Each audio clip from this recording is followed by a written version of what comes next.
The crisis. రెండవదిగా call to the unity.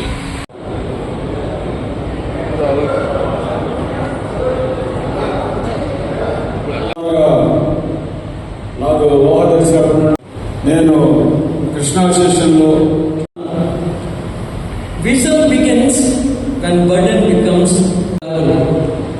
మన హృదయంలో భారము భరించలేనంత మాట్లాడటము ఇది చాలా మరి సంతోషకరమైన విషయం. అయితే కానీ దేవుని వాక్యంలో మనం చూసినప్పుడు నెహెమ్యా కూడా చాలా కాలము బబులోనులో చాలా సౌకర్యవంతమైనటువంటి పరిస్థితుల్లో ఉన్నప్పటికీ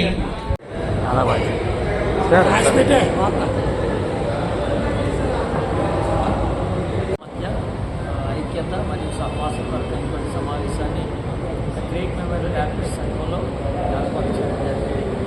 సోంపేట నుండి ఆవనగడ్డ వరకు ఉన్నటువంటి 23 ఫీల్డ్ కౌన్సిల్స్ నుంచి సంఘాల ప్రతినిధులు, కాపర్లు సుమారు 330 మంది ఇంచుమించుగా ఈరోజు హాజరై గ్రేట్ మెమోరియల్ బ్యాప్టిస్ట్ సంఘంలో సమావేశాన్ని నిర్వహించడం జరిగింది. దీని యొక్క ముఖ్య ఉద్దేశం జనవరి 27వ తారీఖున జరిగినటువంటి సైలెంట్ మార్చ్ మౌన ప్రదర్శన ద్వారా ప్రభుత్వానికి మా వినతిని తెలియజేసాం. సిబిసిఎంసి సంఘాల యొక్క ఆస్తుల పరిరక్షణ కొరకైనటువంటి వినతిని మరి సీఎం గారికి తెలియజేయడానికి కలెక్టర్ గారి ద్వారా మేము ఇచ్చినటువంటి వినతి పత్రం యొక్క ఫర్దర్ స్టెప్గా ఈ రోజున సంఘాలన్నీ కూడా ఐక్యతతో మరలా ఆ యొక్క సంఘీభావాన్ని అలాగే ఐక్యతను ఆ మధ్యన సహవాసాన్ని ప్రభుత్వానికి తెలియచేయాలనేటువంటి ఉద్దేశం